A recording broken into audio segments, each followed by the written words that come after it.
ఇది రాజ్యాంగ వ్యతిరేకం. అదేవిధంగా బైఫర్కేషన్ చట్టానికి కూడా ఇది వ్యతిరేకం. అలాంటి నిర్ణయం తీసుకుని ఈరోజు రాష్ట్ర ప్రజల జీవితాలతో ఆడుకునే పరిస్థితికి వచ్చారు. ఇది చాలా బాధేస్తుంది, ఆవేదన కలుగుతుంది.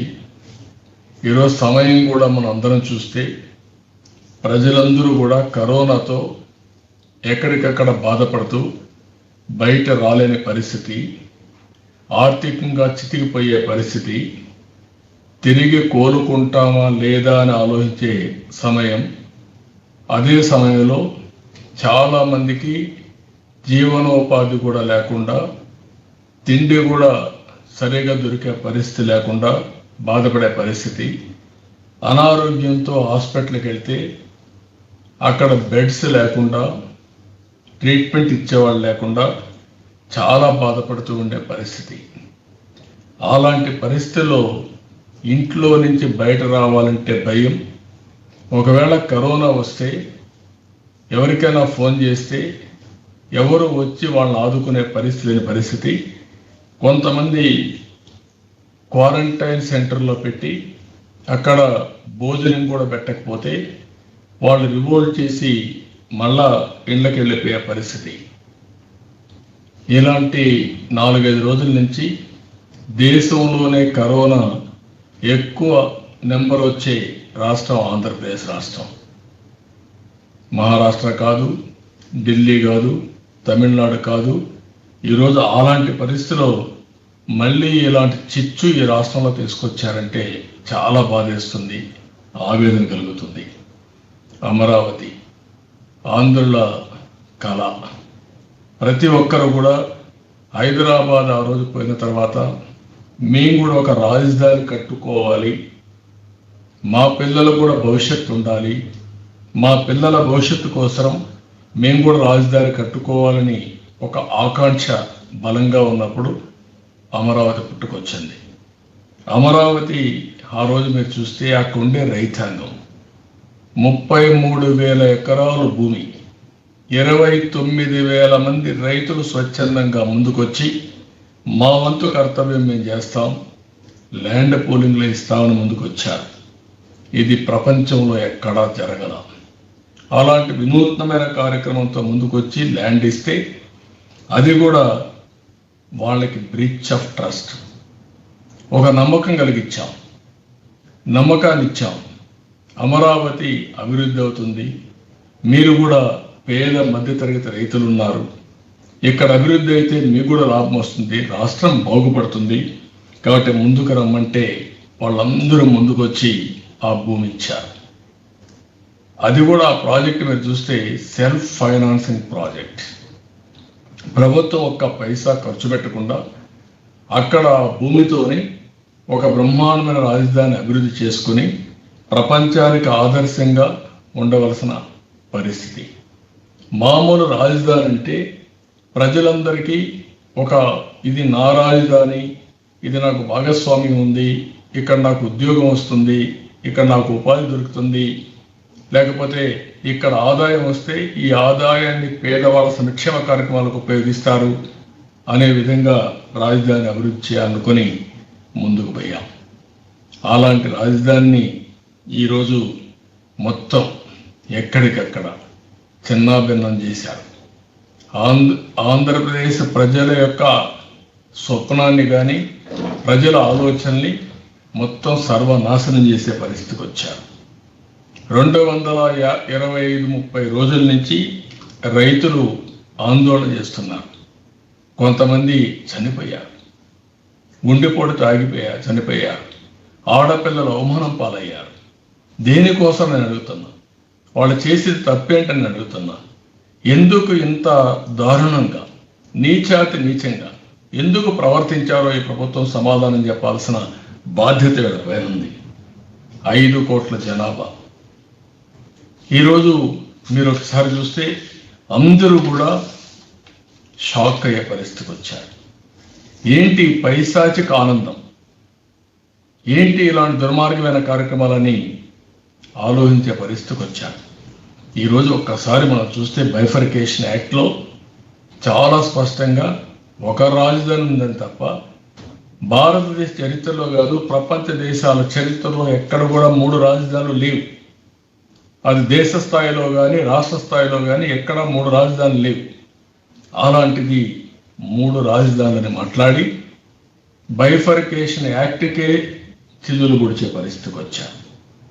ఇదే జగన్మోహన్ రెడ్డి అసెంబ్లీలో చెప్పాడు, చిన్న రాష్ట్రం, మనం గొడవపడడానికి వీల్లేదు, మళ్ళీ మనం వివాదాలు పెట్టుకుంటే రాష్ట్రం నష్టపోతుంది, 13 జిల్లాలు, కాబట్టి నేను మనస్ఫూర్తిగా సపోర్ట్ చేస్తున్నాను అని ఆ రోజు చెప్పారు.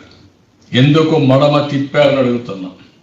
ఆ రోజు ఇంకొక మాట కూడా చెప్పారు, ఎక్కడైనా పెట్టండి 30,000 ఎకరాలకు తక్కువ కాకుండా భూమి ఉంటే మనం బాగా డెవలప్ చేసుకోవచ్చు అని చెప్పారు. ఇప్పుడు దానికంటే ఎక్కువ 33,000 ఎకరాల భూమి ఇచ్చారు. దీనికి సమాధానం ఏం చెప్తారో జగన్మోహన్ రెడ్డి గారు చెప్పాల్సిన అవసరం ఉంది.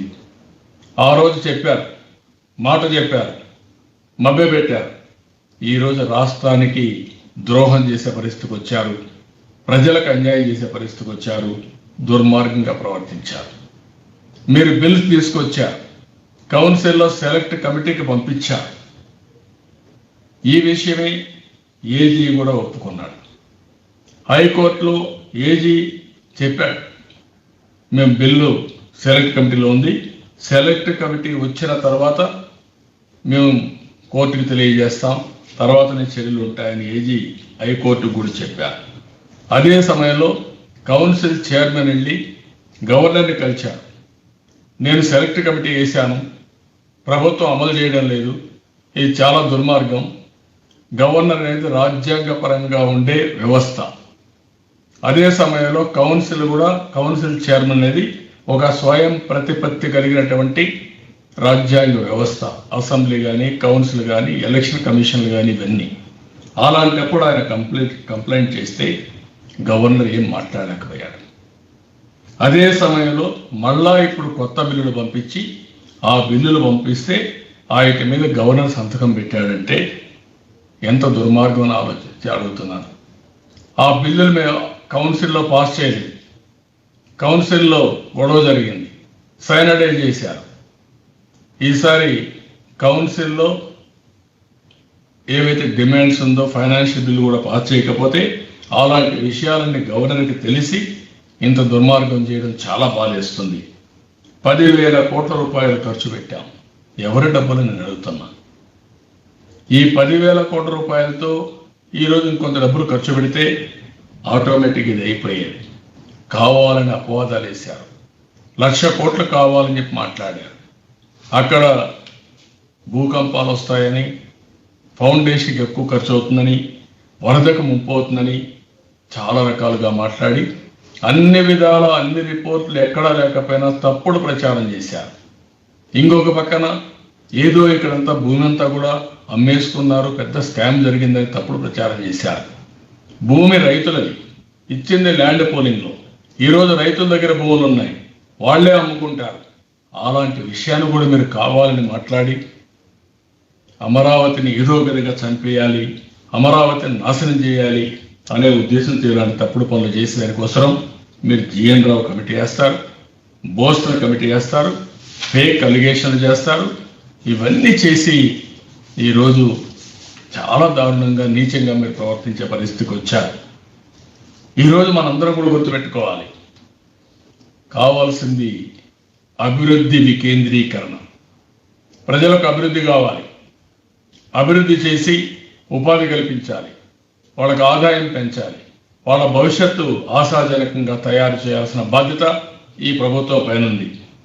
అట్లా కాకుండా 3 రాజధానులను మాట్లాడి ఎక్కడికక్కడ మభ్య పెడుతూ రాష్ట్ర అభివృద్ధికి విఘాతం కలిగించే పరిస్థితికి వచ్చారు. నేను అడుగుతున్న ప్రజలందరినీ అర్థం చేసుకోమని కోరుతున్నా. ఈరోజు ప్రపంచంలో ఎక్కడైనా 3 రాజధానులు ఉన్నాయా అంటే ప్రపంచంలో ఎవరైనా మనకంటే తెలివైన వాళ్ళు లేరా?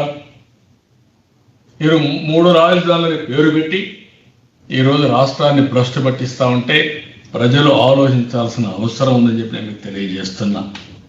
ఈరోజు ఇంకొక పక్కన ఆ రోజు అమరావతి రాజధానిగా అనౌన్స్ చేసినప్పుడే ఆ రోజు అసెంబ్లీలో జిల్లా వారీగా అభివృద్ధి ప్రణాళిక అనౌన్స్ చేశాం. శ్రీకాకుళంలో నూతన పారిశ్రామిక నగరం, భావనపాడు పోర్టు, కళింగపట్నం పోర్టు, పైడి భీమవరం పారిశ్రామిక వాడ, నూతన airport, smart city Visakhapatnam, food park, ఈ విధంగా 12 కార్యక్రమాలు శ్రీకాకుళానికి అనౌన్స్ చేశాం. విజయనగరం గ్రీన్ఫీల్డ్ ఎయిర్పోర్ట్ నిర్మాణం, పారిశ్రామిక నగరం, తోటపల్ల రిజర్వాయర్ పూర్తి చేయడం, ఫుడ్ పార్క్ పెట్టడం, గిరిజన యూనివర్సిటీ పెట్టడం, ఈ విధంగా 10 ప్రాజెక్టులు అనౌన్స్ చేశాం.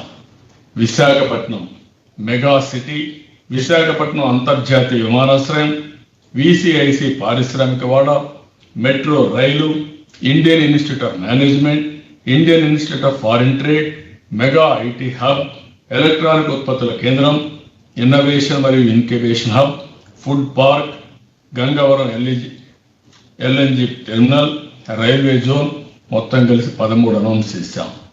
ఈస్ట్ గోదావరికి petroleum university, port, VCIC corridor, ఈ విధంగా మొత్తం 14 ప్రాజెక్టులు అనౌన్స్ చేశాం.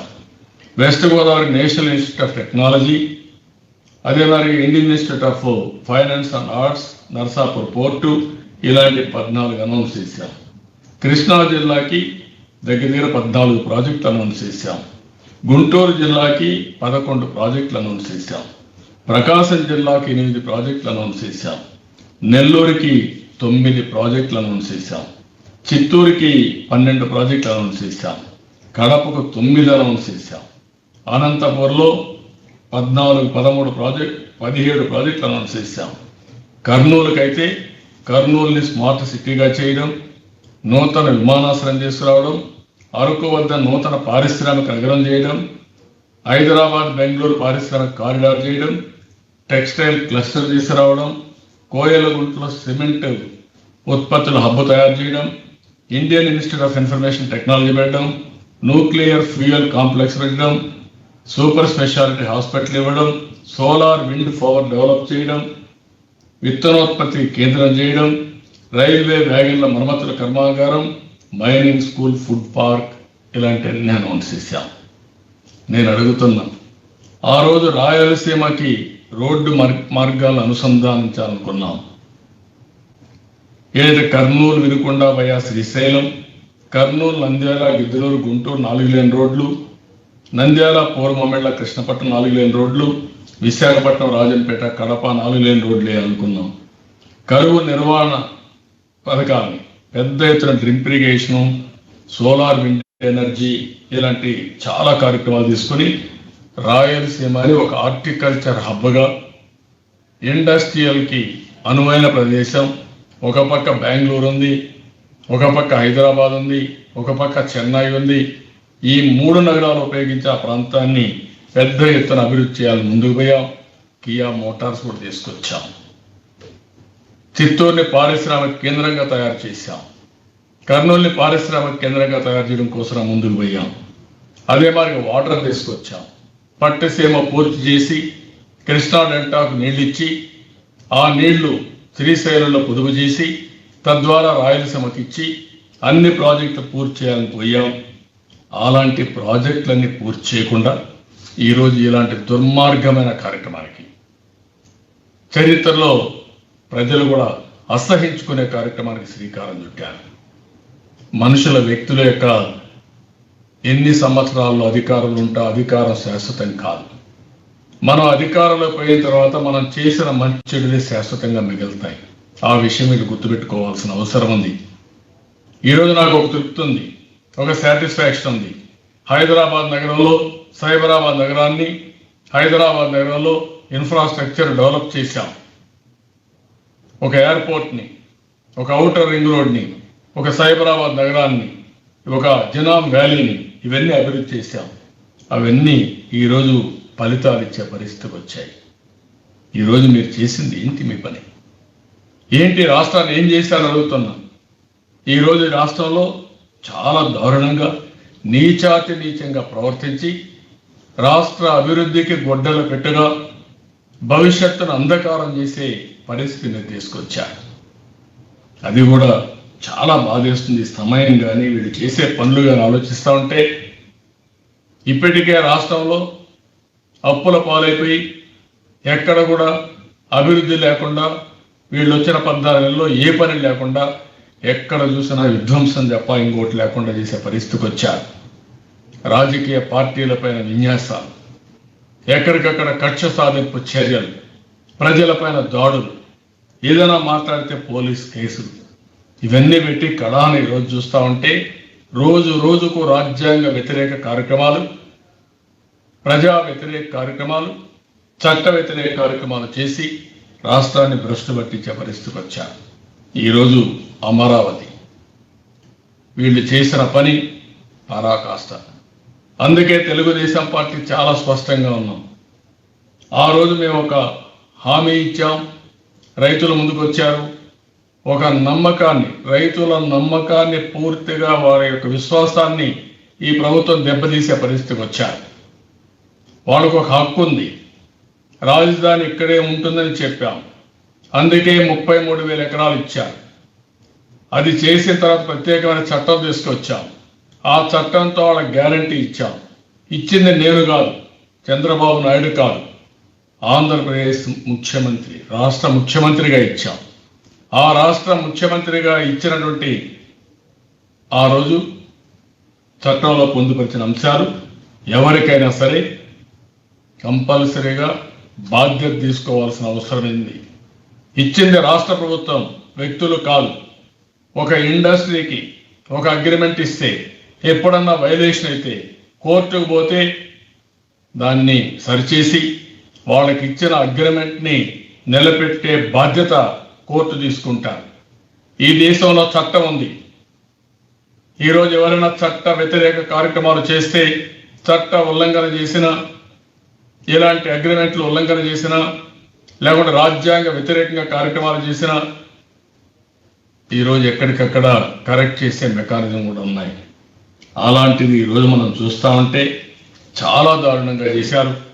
దీనిపైన పోరాడతాం, న్యాయ పోరాటం చేస్తాం, ప్రజా పోరాటం చేస్తాం. రేపటి నుంచి రాష్ట్రం అన్నిటికల్లా ఏదైతే జేఏసీ ఒక పిలిపిచ్చారు, నిరసనలు తెలియజేయమన్నారు. ఆ పిలుపుని అందుకొని అన్ని రాజకీయ పార్టీలు కూడా జేఏసీ కథ చేస్తామని ముందుకు వచ్చారు. దానికి పూర్తిగా మేము సహకరించి రాష్ట్రం మొత్తం తెలుగుదేశం పార్టీ రైతులకు సంఘీభావంగా జేఏసీ ఇచ్చిన పిలుపునందుకొని రాష్ట్ర భవిష్యత్తు కోసం రాజీ లేని పోరాటం చేస్తాం. నేను ఒకటే రాష్ట్ర ప్రజలందరికీ విజ్ఞప్తి చేస్తున్నా, ఇది నా కోసం చేసిన పని కాదు, రాష్ట్ర ప్రయోజనాల కోసం చేసిన పని, భావి తరాల భవిష్యత్తు కోసం చేసిన పని. ఆ విషయం మీరందరూ గుర్తుపెట్టుకోవాల్సిన అవసరం ఉంది. ఈ రోజు నేను చెప్పే నా ఆవేదన ఈ రోజు కాదు, రేపటికైనా మీ అందరికీ అర్థమవుతుంది. ఏమవుతుంది రాష్ట్రంలో, ఏం జరుగుతా ఉంది రాష్ట్రంలో అనే విషయం ప్రతి ఒక్కరూ ఆలోచించుకోవాల్సిన అవసరం ఉంది. ఈరోజు తాత్కాలికంగా కరోనా ఉంది. కరోనా ఉండి మీరు అవస్థ పడతా ఉంటే ఎప్పటికప్పుడు ఈ ప్రభుత్వానికి హెచ్చరికలు చేసినా ఈ ప్రభుత్వం యొక్క నిర్లక్ష్య ధోరణి వల్ల ఈరోజు ప్రజలంతా కూడా అయోమయం లేకెళ్లే పరిస్థితికి వచ్చారు. అలాంటి ఆలోచనల్లో, అలాంటి కష్టాల్లో ఉన్న ప్రజానీకానికి మళ్ళా ఒక షాక్ ఇచ్చే పరిస్థితికి వచ్చారు. ఇది చాలా దుర్మార్గం, చాలా నీచం. దీన్ని చాలా తీవ్రంగా ఖండిస్తున్నా, గర్హిస్తున్నా, ప్రభుత్వాన్ని హెచ్చరిస్తున్నా, ప్రజలకు కూడా విజ్ఞప్తి చేస్తున్నా. మీరందరూ ముందుకు రండి, ముందుకు వచ్చి నిలబడండి, మీ భవిష్యత్తును మీరు కాపాడుకోండి. అది కాపాడుకోకపోతే ఇది ఒక తెలుగుదేశానికో, చంద్రబాబు నాయుడుకో, లేకుంటే కొన్ని పార్టీలకో, కొంతమంది వ్యక్తులకు అన్యాయం కాదు. ఆ విషయం మళ్ళీ మళ్ళీ ఆలోచించమని ప్రతి ఒక్కరిని కోరుకుంటూ, ప్రతి ఒక్కరూ ఆలోచించవలసిన సమయం ఆసన్నమైంది. ఏదో చెప్పుడు మాటలు వినడం కాదు.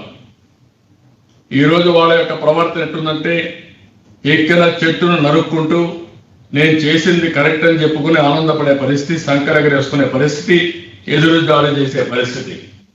ఇది విజ్ఞులందరూ ఆలోచించాలి, సామాన్య ప్రజానీకం ఆలోచించాలి. ఈరోజు ఊరూరు మీరు తిరుగుతారా రాజధాని కోసం అడుగుతున్నాను. ఇది న్యాయమాని మిమ్మల్ని అడుగుతున్నాను. ఇంకొక పక్క వీళ్ళు చేసే ఇలాంటి దుర్మార్గమైన కార్యక్రమాలు చెక్ చేయాలంటే ఎవరు చేయాలో మీరే ఆలోచించాల్సిన అవసరం ఉంది. ఈరోజు ఒక రాజకీయ పార్టీగా మా బాధ్యత మేము చేస్తున్నాం, కానీ ప్రజలుగా మీకు కూడా బాధ్యత ఉంది. ఎప్పుడైనా సరే ప్రభుత్వం ఇష్టానుసారంగా అధికారం ఉందని, పోలీసులు ఉన్నారని ఇష్టానుసారంగా ముందుకు పోయినప్పుడు దానికి నిరసన తెలియజేయాల్సింది, కానీ అదే మాదిరిగా ఎక్కడికక్కడ ముందుకు వచ్చి మీ అసమ్మతి తెలియజేయాల్సిన బాధ్యత మీ పైన ఉందని చెప్పి నేను మిమ్మల్ని కోరుతున్నా. ఇది మీ భవిష్యత్తు, రాష్ట్ర భవిష్యత్తు, భావితరాల భవిష్యత్తు. ఆ విషయం మీరు ఆలోచించండి. ఆ విషయం ఆలోచించి ఏ విధంగా సహకరించాలో మీరు సహకరించండి. ఈ విషయం ఏ అమరావతిలో ఉండే రైతుల యొక్క విషయమే కాదు, రేపు రాష్ట్రంలో ఉండే ప్రతి ఒక్కరి యొక్క భవిష్యత్తు. ఈరోజు అమరావతిలో ఉండే రైతులకు అన్యాయం జరిగింది, రేపు రాష్ట్రంలో ఉండే ప్రతి ఒక్కరికి అన్యాయం కూడా జరుగుతుంది. దీనివల్ల ఆ విషయం గుర్తుపెట్టుకోవాలి. ఒక ప్రభుత్వం అనేది బాధ్యత ఉంటుంది. బాధ్యత లేని ప్రభుత్వం వల్ల భవిష్యత్తులో చాలా సమస్యలు వస్తాయి. ఆ విషయం కూడా మీరు అందరూ గుర్తుపెట్టుకోవాల్సిందిగా మరొకసారి కోరుకుంటూ, ఇప్పటికైనా కళ్ళు తెరవమని ప్రజానీకాన్ని కోరుతున్నా. నాకెందుకు వచ్చింది, ఇది తెలుగుదేశం సమస్య, లేకుంటే ముఖ్యమంత్రి గారు ఆ రోజు చంద్రబాబు నాయుడు ఆలోచించాడు అమరావతి కోసమని మీరందరూ గమ్మునుంటే, నేను ఆలోచించింది మా ఇంటి కోసమో మా కుటుంబం కోసం కాదు. ఆ విషయం మీరు గుర్తుపెట్టుకోవాలి. ఎవరైనా చిన్న చిన్న పనులు కావాలంటే వేరే నగరాలకు పోతున్నారు, వేరే దేశాలకు పోతున్నారు. ఇప్పుడు అది కూడా పోవడానికి కరోనా వచ్చిన తర్వాత చాలా సమస్యలు వచ్చాయి. అలాంటప్పుడు మన రాష్ట్రం అభివృద్ధి కావాలని, పారిశ్రామిక అభివృద్ధి కావాలని, అన్ని ప్రాంతాల అభివృద్ధి కావాలని, మనకంటూ ఒక అమరావతి నగరం ఉండాలని, మనం కూడా బయట పోతే ఎక్కడి నుంచి వచ్చామంటే 3 రాజధానులని ఏ పేరు చెప్పలేకుండా ఉండే పరిస్థితి రాకూడదని, దాంతో మన అవమానంతో తలదించుకునే పరిస్థితి వస్తుంది ఒక వ్యక్తి వల్ల, ఒక ప్రభుత్వం వల్ల అని చెప్పి మీరు గుర్తుపెట్టుకోవాల్సిన అవసరం ఉంది. రేపు ఎక్కడన్నా మీరు పోతే మీ రాజధాని ఏంటంటే మా రాజధానులు 3 ఉన్నాయి అని చెప్పుకునే పరిస్థితి మనం వచ్చామంటే ఎంత బాధాకరమో మనం అందరం ఆలోచించుకోవాల్సిన అవసరం ఉంది. అందుకే మళ్ళీ కోరుతున్నా, మీ అందరికీ విజ్ఞప్తి చేస్తున్నా, గట్టిగా కూడా చెప్తున్నా, ఒక సీనియర్ నాయకుడిగా, అనుభవం ఉండే నాయకుడిగా, ఇంత మునుపు అభివృద్ధి చేస్తే దాని ఫలితాలు ఇప్పుడు అనుభవిస్తున్నారు కాబట్టి, అది కూడా మీరు చూశారు కాబట్టి ఆ విషయం మీకు గుర్తు చేయాలనుకుంటున్నాను. ఈరోజు కావాలని నా మీద బండాలు వేస్తున్నారు, నేను తప్పు చేశామని మాట్లాడుతున్నారు. నేను తప్పు చేయను. మీకోసం రాత్రి మగుళ్ళు కష్టపడి మీ భవిష్యత్తు కోసం చేశాను. ఆ విషయం మీరు గుర్తుపెట్టుకోవాల్సిన అవసరం ఉంది. మంచి చెడుల్ని విశ్లేషణ చేయవలసిన బాధ్యత మీ పైన ఉంది. ఈ ప్రభుత్వం ఏదో ఒత్తిడి తీసుకొస్తుందనో మనకెందుకనో మీరు గమనుంటే నష్టపోయేది 5 కోట్ల జనాభా నష్టపోతాం, జాతి నష్టపోతాం, కష్టాల్లో పడతాం. ఆ విషయం మీరు గుర్తుపెట్టుకోవాల్సిన బాధ్యత మీ అందరిపైన ఉంది. కాబట్టి దయచేసి మీరు ఆలోచించండి.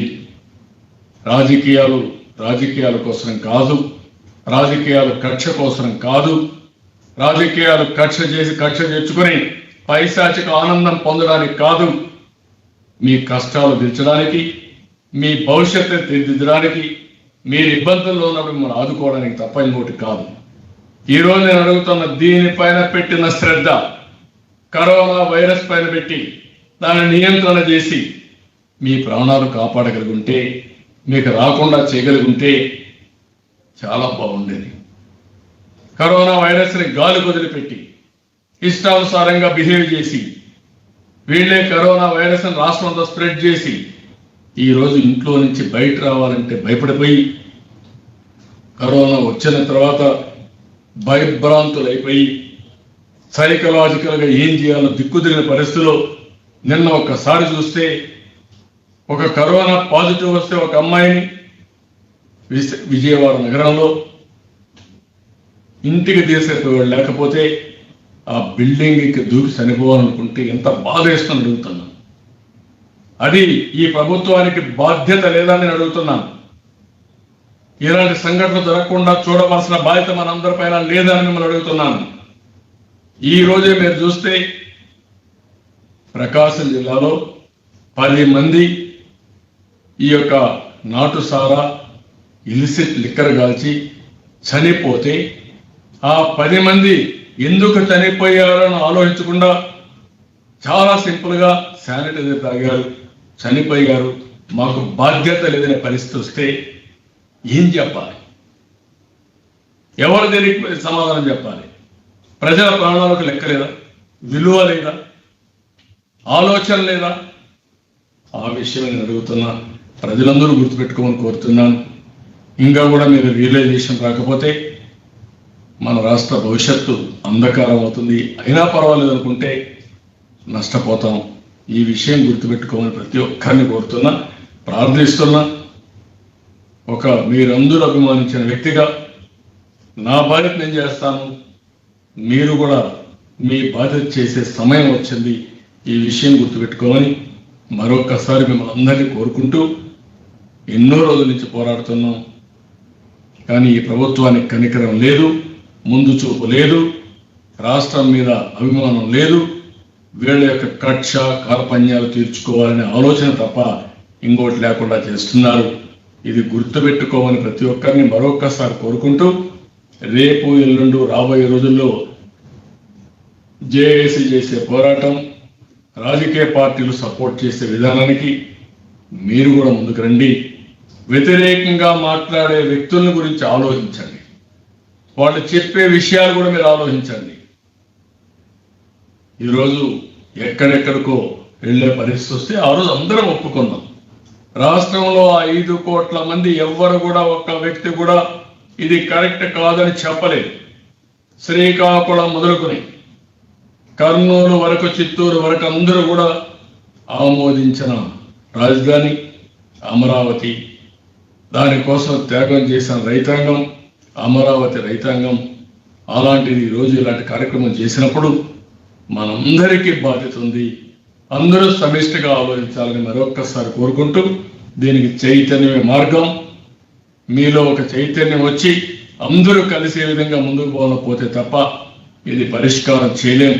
ఆ విషయం గుర్తుపెట్టుకోమని మరొక్కసారి అందరినీ కోరుతున్నా, విజ్ఞప్తి చేస్తున్నాం.